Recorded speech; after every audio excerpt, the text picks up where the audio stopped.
Il y a des paroles prononcées par Jésus il y a des millénaires, des paroles que des millions de personnes ont lues, répétées dans les sermons, mémorisées lors d'études bibliques, mais que très peu ont véritablement comprises dans toute leur profondeur. Et si vous êtes ici en ce moment même, ce n'est pas un hasard. Un mouvement s'opère en vous, une agitation inexplicable, le sentiment que le monde se transforme à une vitesse qui dépasse toute compréhension rationnelle. Vous en prenez conscience lorsque vous vous agenouillez pour prier et que vous ressentez le poids d'une présence plus grande qui pèse sur votre vie. Vous en prenez conscience lorsque vous regardez les informations et que vous voyez le chaos se propager comme jamais auparavant. Vous en prenez conscience dans ces moments de calme où votre cœur aspire soudainement au retour du Christ d'une manière inédite. Ce sentiment n'est pas le fruit de votre imagination, ni une simple émotion passagère. Il est profondément spirituel, directement lié à une révélation que Jésus a laissée spécifiquement à la dernière génération de l'humanité.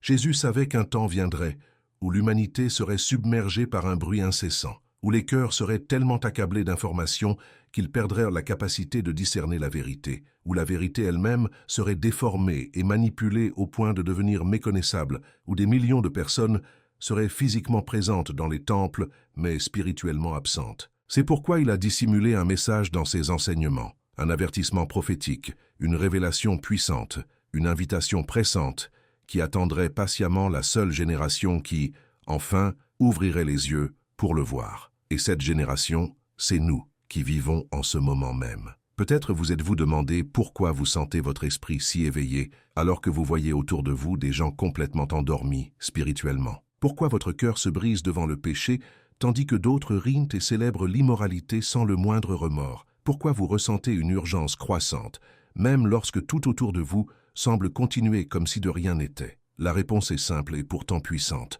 Jésus murmure directement à votre esprit par des signes prophétiques, par des écritures qui prennent soudainement vie, par l'atmosphère spirituelle qui se transforme radicalement. Il vous appelle à voir ce que les autres refusent de voir. Il prépare votre cœur à une réalité que le monde ne sera jamais prêt à affronter. Le message qu'il a laissé n'est pas caché parce qu'il est complexe ou difficile à trouver. Il est caché parce que seuls ceux qui sont véritablement éveillés spirituellement peuvent le reconnaître. Seuls ceux qui ont une soif authentique de sa présence peuvent l'entendre clairement. Seuls ceux qui veillent et prient peuvent en comprendre toute la signification. Et si, en ce moment, votre cœur s'emballe, si vous ressentez cette douce mais indéniable attraction au fond de votre poitrine, cela signifie que ce message a été préparé précisément pour vous. Restez ici avec moi jusqu'au bout, car après avoir découvert le message que Jésus a laissé à la dernière génération, votre vie ne sera plus jamais la même.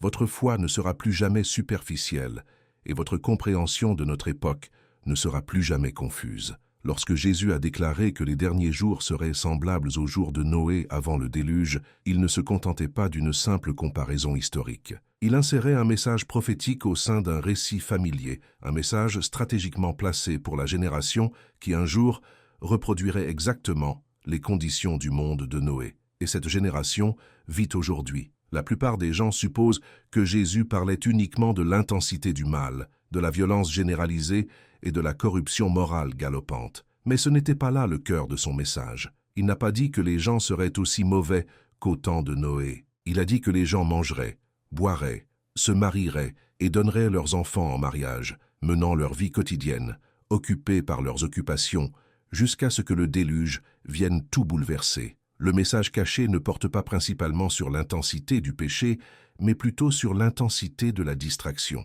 Au temps de Noé, le monde n'était pas peuplé d'athées convaincus niant ouvertement l'existence de Dieu. Les gens n'ignoraient pas le Créateur. Ils n'avaient tout simplement pas la volonté de changer. Leur cœur s'était endurci et leur conscience s'était sclérosée. Absorbés par les soucis quotidiens, les plaisirs éphémères et les responsabilités incessantes, ils restaient insensibles, même en voyant Noé construire l'arche gigantesque sous leurs yeux, même en entendant ses sermons d'avertissement jour après jour, même en observant les préparatifs du jugement imminent. Ils avaient perdu toute capacité à répondre à l'urgence spirituelle, et Jésus avait clairement affirmé que la dernière génération serait ainsi, prisonnière de routines mécaniques, accro au divertissement constant, accablée par des responsabilités épuisantes, épuisée émotionnellement mais spirituellement morte. Regardez autour de vous aujourd'hui et vous verrez cette réalité se matérialiser. Les gens sont plus divertis que jamais dans l'histoire de l'humanité. Plus stimulés par les technologies qui inondent leurs sens, plus distraits par des notifications incessantes, plus accros au contenu omniprésent, plus épuisés émotionnellement par des crises artificielles, mais en même temps, plus profondément endormis spirituellement que jamais. Le monde est littéralement noyé sous l'information, mais assoiffé de convictions authentiques. Les gens font défiler les écrans sans fin, consomment des séries à outrance, dévorent les divertissements sans relâche, mais au fond d'eux, ils ressentent un vide insoutenable. Ils anesthésient leur âme, sans même se rendre compte qu'ils meurent spirituellement. Cet engourdissement spirituel collectif n'est ni accidentel ni aléatoire. Il est profondément prophétique et avait été prédit par Jésus. Et ce qui rend la chose encore plus effrayante, c'est que du temps de Noé, l'arche était parfaitement visible. Elle n'était pas cachée dans un lieu secret. Les gens passaient devant chaque jour. Ils observaient Noé travailler à sa construction. Ils voyaient l'avertissement se matérialiser sous leurs yeux, mais leur cœur restait insensible. Aujourd'hui, les signes de la fin sont tout aussi visibles pour ceux qui savent regarder. Les prophéties s'accomplissent jour après jour dans les gros titres des journaux. Israël est constamment au centre de l'attention mondiale, comme prévu. La moralité s'effondre à un rythme alarmant. Le monde entier tremble sous des tensions que personne ne parvient à apaiser. Les gens ressentent une pression spirituelle grandissante dans leur cœur. Pourtant, la plupart n'y répondent pas. Pourquoi? Parce que leur cœur s'est endurci à force de distraction. Le message caché que Jésus a laissé, si discret comparé à celui de l'époque de Noé, est d'une simplicité bouleversante. Le plus grand danger pour la dernière génération ne sera pas l'incrédulité manifeste, mais une distraction paralysante. On ne manquera pas le retour de Jésus parce qu'on l'aura consciemment rejeté. On le manquera parce qu'on était trop occupé, trop distrait, trop insensible pour reconnaître le temps prophétique dans lequel on vit. C'est pourquoi vous vous sentez différent des autres. C'est pourquoi votre cœur s'éveille, tandis que des multitudes dorment. C'est pourquoi vous ressentez une conviction profonde quand le monde reste indifférent. Jésus vous tire du brouillard de la distraction, vous secoue pour vous réveiller, refusant de vous laisser sombrer dans la même apathie qui consume le monde qui vous entoure. Le simple fait que vous ressentiez cette urgence spirituelle est la preuve vivante que vous entendez le message que la génération de Noé a complètement ignoré jusqu'à ce qu'il soit trop tard. La dernière génération ne périra pas principalement à cause d'une méchanceté extrême. Cela échouera à cause d'un engourdissement spirituel masqué par la normalité. Et Jésus vous avertit maintenant, car il veut que vous soyez prêts, éveillés, sensibles et vigilants, alors que le monde entier est plongé dans un profond sommeil. S'il est une parabole enseignée par Jésus qui, simultanément, terrifie l'âme et éveille l'esprit à la réalité, c'est bien celle des 10 vierges. Il ne s'agit pas d'une histoire sur le monde perdu. C'est un récit saisissant sur les croyants, sur les membres de l'Église, sur ceux qui prétendent attendre l'époux, sur ceux qui savent qu'il vient et se disent prêts. Mais Jésus révèle quelque chose de troublant. 5 d'entre elles avaient des lampes allumées, mais des vases complètement vides. Une foi sans véritable intimité, une croyance sans obéissance sincère, un christianisme sans véritable abandon. Cette parabole ne décrit pas l'état du monde séculier. Elle expose l'état alarmant de l'Église en ces derniers jours, et le message que Jésus a dissimulé dans cette histoire est d'une clarté douloureuse et impossible à ignorer. La proximité avec Jésus dans le passé ne garantit pas la préparation à sa venue dans le présent. Les 10 vierges ont commencé de la même manière. Elles portaient toutes des lampes allumées. Elles croyaient toutes que l'époux viendrait. Elles l'attendaient toutes. Elles s'endormaient toutes pendant l'attente. Mais seules 5 possédaient l'essentiel au moment décisif, suffisamment d'huile dans leur vase. Dans cette parabole, l'huile symbolise une véritable intimité avec Dieu, une vie de prière assidue, un repentir sincère, une sainteté concrète, une relation vivante et réelle avec Jésus qui transcende les mots et les rituels. Les lampes représentent la vie publique et visible. L'huile représente la vie secrète et invisible. Les lampes sont ce que les autres voient en vous regardant. L'huile est ce que seul Dieu voit lorsqu'il sonde votre cœur. Les lampes peuvent briller temporairement, sans effort. L'huile est ce qui entretient la flamme tout au long de la nuit. Le message caché que Jésus a laissé est terrifiant. À la fin des temps, beaucoup auront des lampes brillantes mais des vases vides. Beaucoup parleront parfaitement le langage chrétien,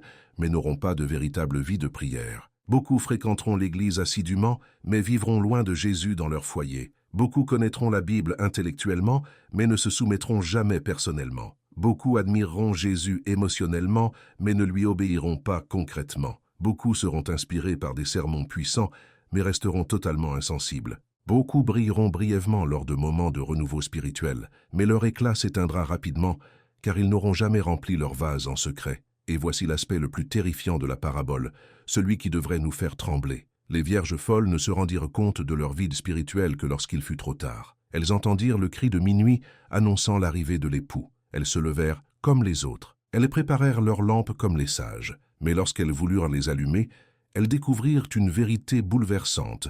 Leur vase était vide, et il n'était plus temps d'aller chercher de l'huile. À travers cette parabole, Jésus adressait un message prophétique à la dernière génération. Le cri de minuit révélera ce dont vous avez véritablement rempli votre cœur jusqu'à présent. La dernière génération sera divisée non par les confessions religieuses ou les doctrines théologiques, mais par une véritable intimité avec Dieu, non par l'accumulation de connaissances bibliques, mais par l'huile spirituelle, non par une activité religieuse impressionnante, mais par une soumission sincère. Et une fois la porte définitivement fermée, elle ne s'ouvrira plus jamais, quelles que soient les supplications. Le passage le plus poignant de la parabole survient lorsque les vierges folles, désespérées, frappent à la porte, suppliant d'entrer, et que Jésus leur répond par ces mots glaçants « Je ne vous ai jamais connus ». Elles n'ont pas été rejetées parce que Jésus les haïssait, mais parce qu'elles n'ont jamais développé de véritable relation avec lui. Elles avaient la religion, mais aucune intimité. Elles avaient une routine, mais aucune huile.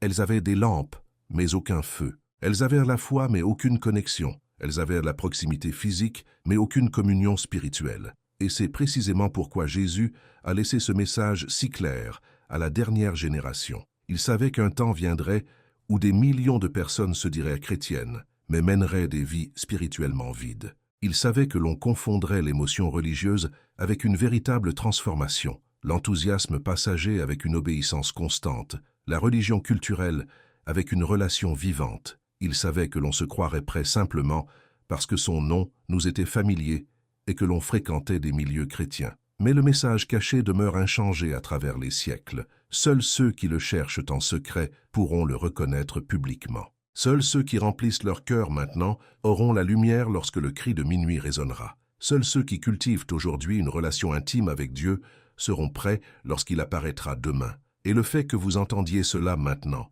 que votre cœur soit touché, que vous ressentiez une profonde conviction signifie que Jésus vous appelle à être parmi les vierges sages, à porter la véritable huile, à être véritablement prêt dans une génération profondément endormie. Ce message n'a pas été donné pour vous effrayer gratuitement. Il a été donné pour vous sauver d'une tragédie éternelle, pour vous éveiller de votre médiocrité spirituelle, pour vous remplir d'une sainte urgence, pour vous rappeler que l'époux est plus proche que jamais, et que ce que vous faites maintenant de votre huile déterminera entièrement la manière dont vous le rencontrerez lorsqu'il viendra. Si vous avez subi des attaques spirituelles plus intenses ces derniers mois ou ces dernières années qu'à aucun autre moment de votre vie, vous n'êtes ni paranoïaque, ni victime d'imagination. Si votre esprit vous a semblé plus lourd que d'habitude, vos pensées plus chaotiques et intrusives, vos émotions plus instables et imprévisibles, vos tentations plus fortes et persistantes, votre découragement plus profond et paralysant, votre capacité de concentration plus difficile à maintenir,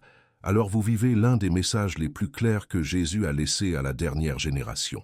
Et ce n'est pas un message écrit sur une page, mais plutôt inscrit dans l'intensité croissante de l'atmosphère spirituelle qui caractérise notre époque. Un schéma clair et indéniable se dessine dans toute l'Écriture. Chaque fois que Jésus était sur le point d'agir avec puissance, Satan attaquait avec une violence extrême. Avant que Moïse ne soit choisi pour libérer Israël, Pharaon a brutalement intensifié l'oppression du peuple. Avant qu'Israël n'entre enfin en terre promise, des géants se sont dressés contre eux pour les empêcher d'y accéder. Avant que Jésus ne commence son ministère public, Satan l'a confronté face à face dans le désert, cherchant à le détruire. Avant que l'Église primitive ne prenne toute sa dimension et ne soit relatée dans les actes des apôtres, la persécution atteignait des niveaux inimaginables. Aujourd'hui, à l'approche du retour imminent de Jésus-Christ, l'ennemi déchaîne une ultime vague de pression spirituelle, une tentative féroce et calculée d'épuiser, de désorienter, de décourager et d'affaiblir le petit nombre de fidèles.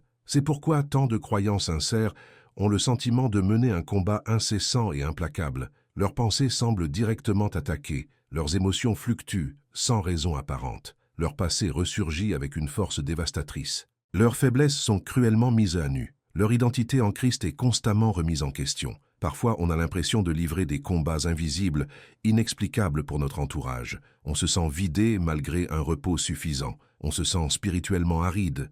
Même en cherchant sincèrement Jésus, On se sent submergé, même en luttant de toutes ses forces pour rester ferme. Ce combat spirituel n'est ni aléatoire, ni le fruit de notre imagination. Il est extrêmement stratégique et ciblé. Chaque démon en enfer comprend une chose que beaucoup de croyants ignorent encore. Jésus revient à grands pas, et ceux qui resteront fidèles jusqu'au bout brilleront de 1000 feux au moment final. L'ennemi ne vous attaque pas parce que vous êtes spirituellement faible.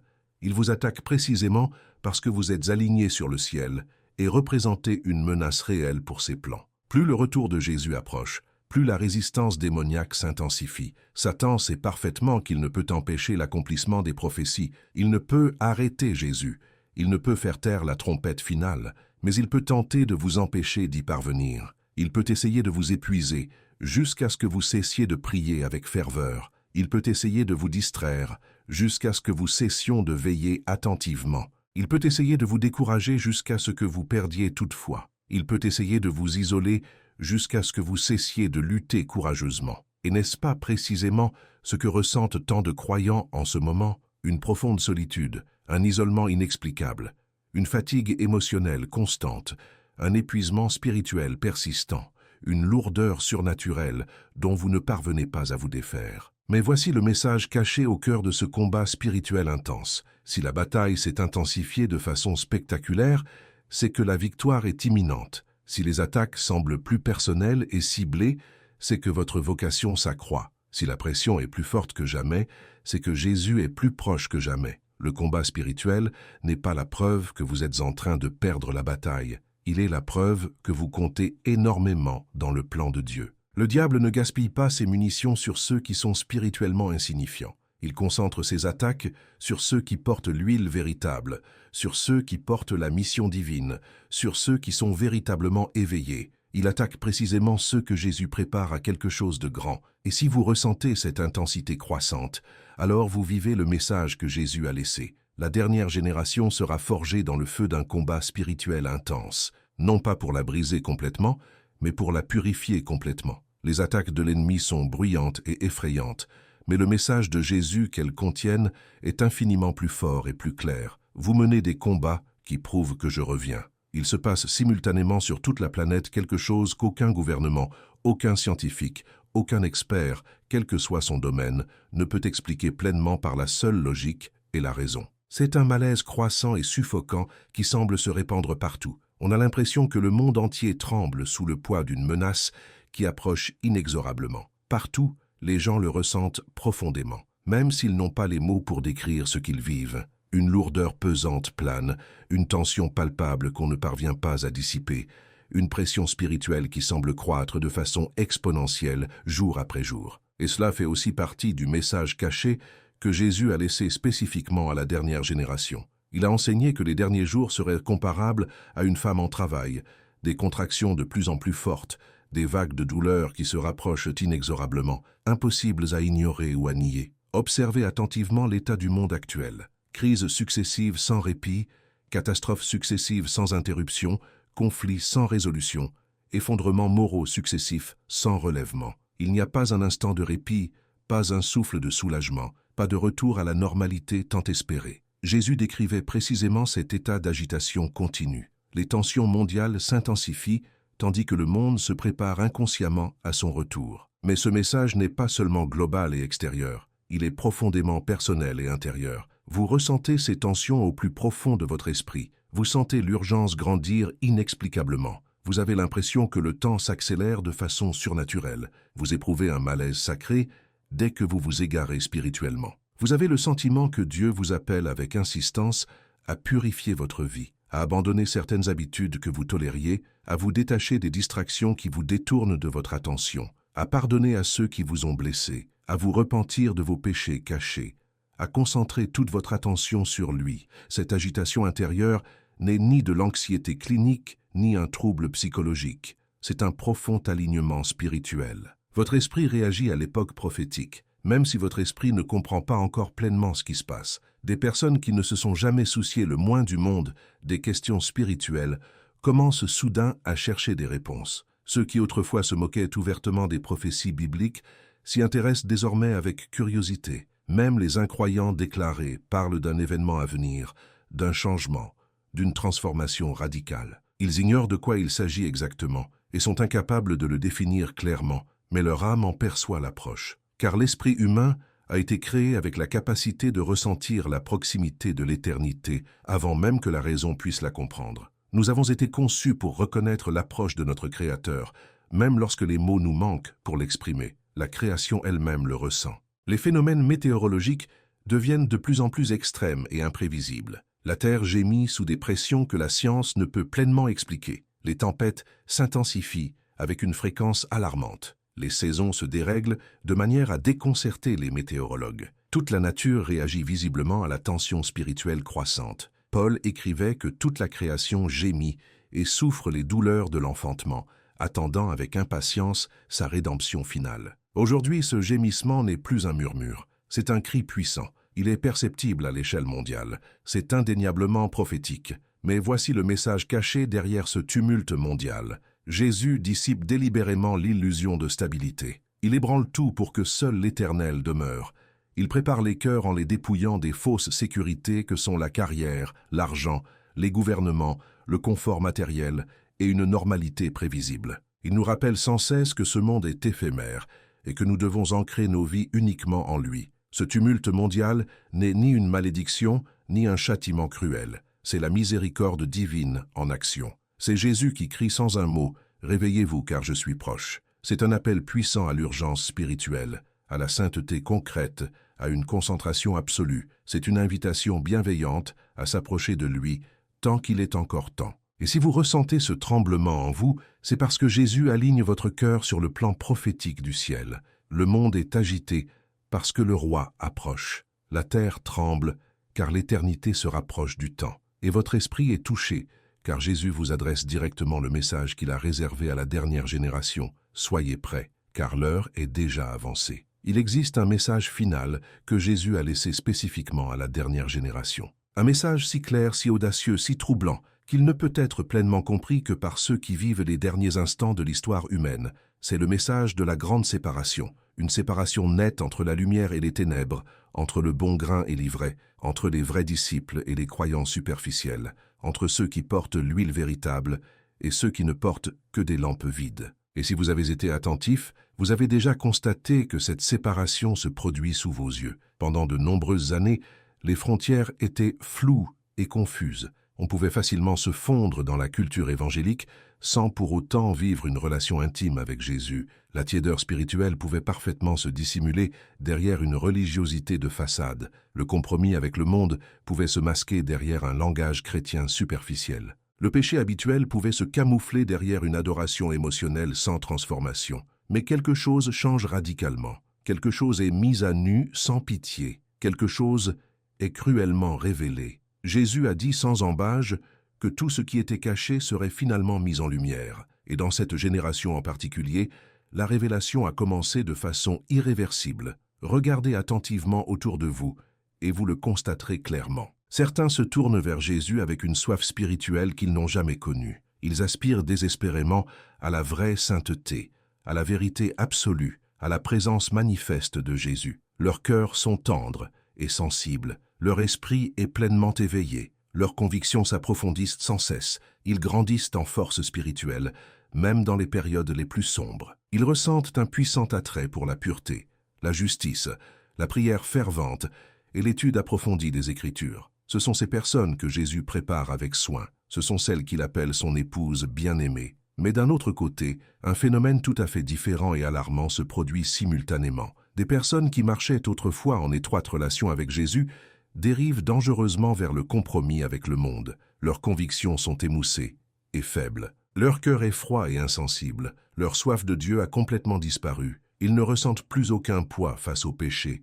Ils défendent des comportements qu'ils ont jadis confessés et dont ils se sont repentis. Ils qualifient d'extrémisme ce qu'ils appelaient autrefois sainteté. Ils nomment légalisme ce qu'ils considéraient jadis comme obéissance. Ils admirent Jésus de loin, mais ne lui obéissent pas de près. Ce ne sont ni des athées déclarés, ni des incroyants affichés. Ce sont les vierges folles de notre génération, vivant parmi nous. Jésus a explicitement mis en garde contre cette séparation dans de nombreuses paraboles tout au long de son ministère. Il a dit que le bon grain et l'ivraie pousseraient ensemble, mêlés jusqu'à la fin des temps. Il a dit que les vierges sages et les vierges folles vivraient côte à côte jusqu'au cri de minuit. Il a dit que beaucoup diraient « Seigneur, Seigneur », mais lui serait totalement inconnu. Il a dit que l'amour de beaucoup se refroidirait progressivement. Et maintenant, nous assistons au déroulement de tout cela, exactement comme il l'avait prédit. Il nous a laissé ce message caché. La dernière génération révélera clairement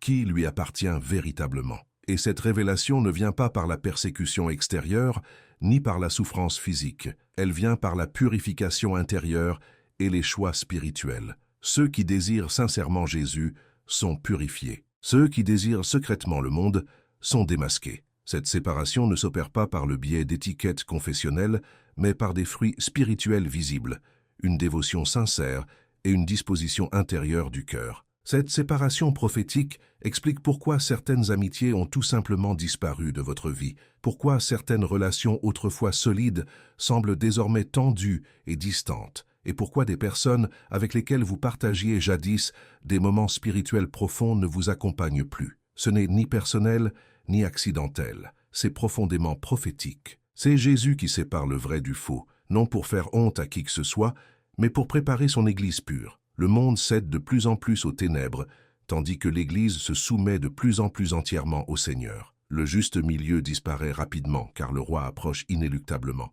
Et si vous ressentez cette séparation dans votre propre vie, si vous ressentez un appel divin vous éloignant de ce que vous tolériez facilement, si vous sentez le Saint-Esprit vous purifier, vous convaincre de péché, vous guider avec insistance, c'est la preuve indéniable que vous faites partie de l'Église que Jésus prépare avec soin. Ce message n'a pas été donné pour vous effrayer inutilement. Elle vous a été donnée pour vous appeler plus profondément, pour vous éveiller pleinement, pour vous purifier complètement, pour vous préparer comme il se doit au moment glorieux où vous entendrez enfin sa voix face à face. Le message était dissimulé au temps de Noé, nous avertissant de la torpeur spirituelle, capable d'anéantir une génération entière, même face à des avertissements clairs. Il était caché dans la parabole des 10 vierges, révélant que nombre de croyants auront une apparence extérieure trompeuse, dépourvue de profondeur intérieure. Il était codé dans l'escalade du combat spirituel, montrant que l'ennemi lutte avec le plus d'acharnement lorsque Jésus est proche. Il était inscrit dans les troubles mondiaux, annonçant les contractions finales avant la naissance de l'éternité. Il s'est manifesté dans la grande séparation, prouvant que les cœurs se révèlent à l'approche du roi. Ce message a toujours été présent dans les Écritures, attendant patiemment, mais seule la dernière génération pouvait en saisir toute la profondeur. Seule la génération vivant au moment précis de son accomplissement pouvait voir tous ces schémas s'aligner parfaitement. Seule une génération comme la nôtre, témoin du tremblement de terre du monde, observant l'effondrement rapide de la moralité, la raréfaction croissante de la fidélité, voyant les prophéties se réaliser en temps réel, pouvait enfin entendre le message caché derrière le message. Et maintenant, vous l'avez entendu clairement.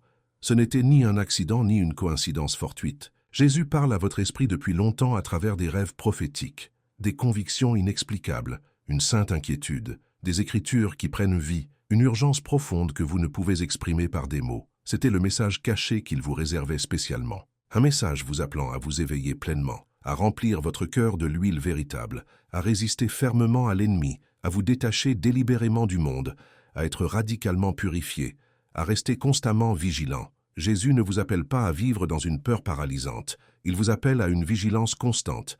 Il vous appelle à une profonde intimité avec lui. Il vous appelle à une sainteté concrète. Il vous appelle à rester ferme avec lui dans une génération qui sombre dans les ténèbres. Vous êtes né précisément pour ce moment de l'histoire. Vous avez été choisi délibérément pour cette heure ultime. Votre esprit reconnaît le message, car vous appartenez à celui qui l'a envoyé. Le message caché pour la dernière génération n'est plus un secret pour vous. Il est vivant et palpite dans votre cœur en ce moment même. Et la seule question qui demeure, la question que Jésus murmure directement à votre esprit en ce moment, est simplement celle-ci. Serez-vous vraiment prêt lorsque l'époux arrivera enfin ?